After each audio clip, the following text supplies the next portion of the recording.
Се почесто зборуваме за AI трансформација на бизнисите и компаниите. Факт е дека оние кои што ќе заостанат на тој пат на дигитализација, автоматизација, ќе изгубат од конкурентност на пазарот. Меѓутоа, еве, како една компанија да фати чекор со сите овие технолошки промени, нови технологии и така натака, како да се трансформира, од каде да почне? Практично, какви се искуствата? Како една компанија да направи проценка, кој процес може да го автоматизира? Дали вреди инвестицијата? Кога би се чувствувал поврат на таа инвестиција? Дали е технички подготвена?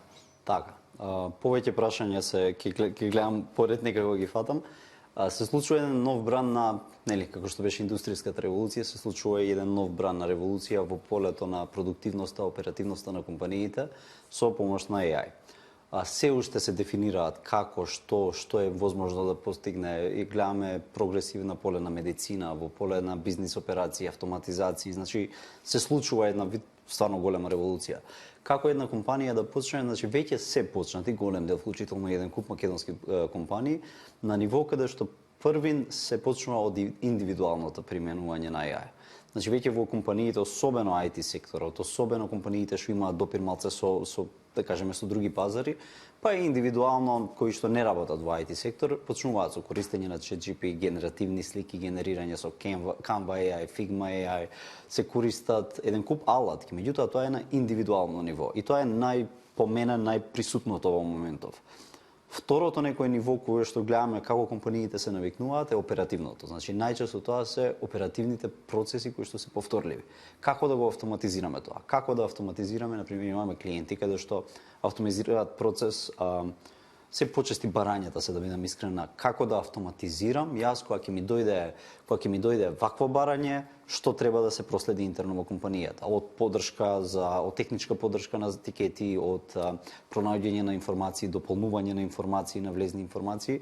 Така да, у суштина, тоа е вториот некој бизнис оперативен сегмент каде што се случува таа имплементација на вештачка интелигенција, меѓутоа бара малце поголема организација и не е толку присутна како првата ова индивидуално.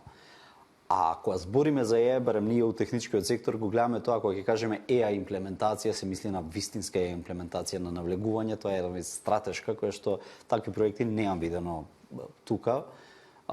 Вреди да се напомене дека Везилка е новиот AI центар кој што Финки и Министерството за дигитална трансформација сега ќе го формираат, ќе го прават и можеби тука ќе видиме малце подлабока имплементација, бидејќи таму треба тренинг, треба подтехничка имплементација на самото AI.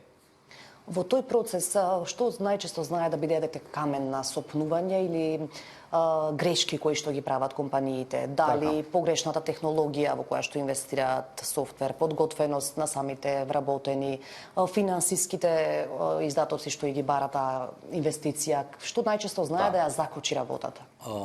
Надвор од она стратешката, овие другите индивидуалната и оперативната, да кажеме на тоа, ако ги поделиме на тие три нивоа, не бараат преголема инвестиција во моментов. Значи тоа се прилично лесно достапни алатки, дел се бесплатни, дел се многу ниска цена на месечно ниво за да се користат. Еден од главните проблеми што го гледаме кај компании кои што сакаат да имплементираат е што почнуваат од алатката, од технологијата. Значи треба да се почне од проблемот и од она што самата компанија сака да го среди, значи процесот. Што треба да оптимизираме?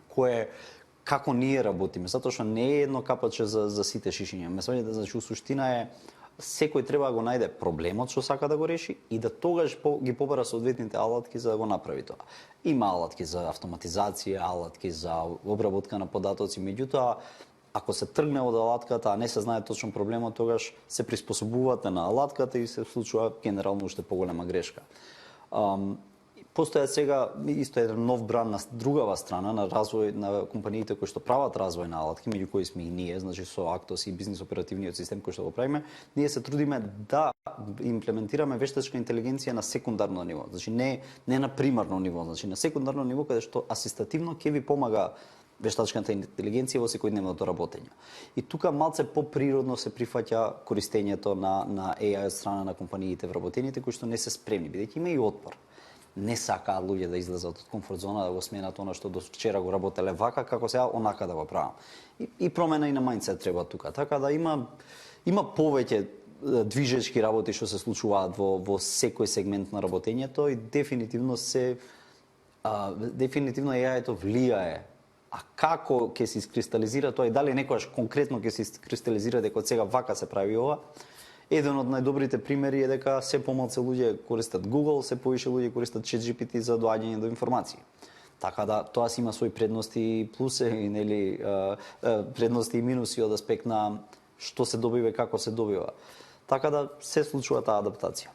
Може ли некој пластичен пример кога зборуваме за на кое ниво се имплементира засега тие AI алатки? Какво е вашето искуство со одредени сектори, дејности во кои што имплементирате вакви технологии? Интерес има огромен. Интересот соодветствува со пазарот и дигиталната писменост. Значи, овде некако на локалниот пазар се уште табу тема, сакаме, неќеме, не знаеме, не сме сигурни, ама мораме. Чувствуваме дека мораме, има еден вид FOMO, на fear of missing out, дека мора да го користиме тоа или ќе пропаднеме. Клиенти кои што се конкретно Западна Европа, веќе ни доаѓаат и имаме конкретно решени ствари, кои што еден германски клиент замени комплетно цело одел кој што пред тоа беше аутсорсинг во Египет и во Грузија, каде што комплетно сите процеси они што ги правеа рачно, сега ги прави AI автоматизација која што ја направивме ние за нив, која што е тоа го прави за половина час, со сите чекори што треба да ги направат, а на тој тим претходно им требаше недела-две да го завршат тоа. Така да имаме такви примери. Америка е конкретно на еден луд бран на адаптација на AI. За се користи, за се пробува, за се прави. Има нови алатки кои што искачаат сега, кои што се видно присутни во OpenClaw, например, кои што Ептен се користи од страна на сите, особено во IT заедницата за автоматизација, за експериментирање. И од тука верувам дека ќе излезе уште поголема прагматична примена на AI. Каква е свеста и за предизвиците од аспект на сајбербезбедноста кај нашите компании, на што треба да обрнат внимание со цел да ги заштитат своите податоци од еве ризици од протекување на чувствителни деловни податоци со дигиталната писменост на тоа поле се уште е споредбено со нашето интервју пред 2 години или година дена која беше се уште на ниско ниво. Значи немаме некој голем исчекор од тоа. Не е само локално проблемот, е и глобално. Значи премногу брзата адаптација и имплементација на цела технологија и сведува на тоа дека кај луѓето ја нема на основата. Се уште има лозинки со 1, 2, 3, 4, 5, 6. Вклучително и примерот Макдоналдс као корпорација имаше пример со AI случај каде што беше искористено беше добиен пристап од неовластена лице со лозинка 1, 2, 3, 4, 5, 6. Значи се сведува пак дека човечката карика е најслабата во целиот тој синџир на свет. Треба едукација и треба примена. И треба малце поригорозни мерки од страна на самите компании за тоа што споделуваат и контрола, што нивните вработени споделуваат кон сите тие модели, затоа што тие податоци одат некаде.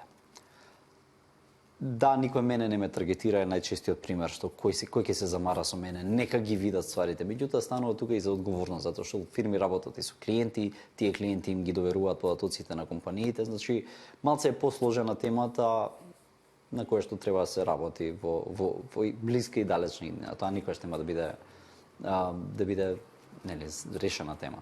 Благодарам за времето и интервјуто. Фала на поканата.